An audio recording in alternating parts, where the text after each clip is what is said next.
This is a CBS News special report. From CBS News headquarters in New York, here is Faith Daniels. Good afternoon, everyone. As we continue our coverage of the chaos and strife in China, the State Department has stepped up its advisory to U.S. citizens in China. Bill Plant is standing by at the State Department now with the latest. Bill?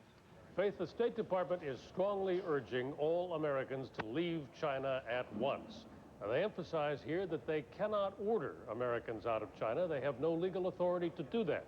So this represents the highest level of concern possible. This urgent message to all Americans in China to leave the country, because it is believed that the situation is volatile, uncertain, and in the words of the State Department, increasingly dangerous. That may have been helped along a little bit, that feeling, by firing at the embassy compound this morning. Troops were firing randomly, we are told, at the embassy compound where a number of embassy people, including U.S. personnel, live. There were a number of shots fired, but we are told that in spite of all that, no one was killed or wounded. However, some bullets did go directly through the residential quarters of some U.S. diplomats.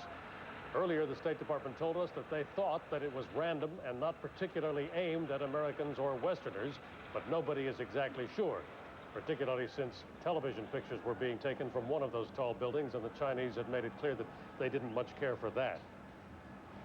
Earlier, Bill, you said that they were providing a charter tomorrow, one single charter, 400 seats to get people out. Are there plans now to provide more planes?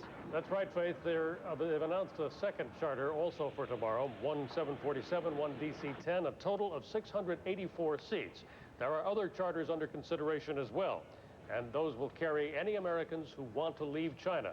They're making additional efforts to get people to the airport in Beijing. They tell us that the road is open, but they acknowledge that there are roadblocks and that some people are having difficulty.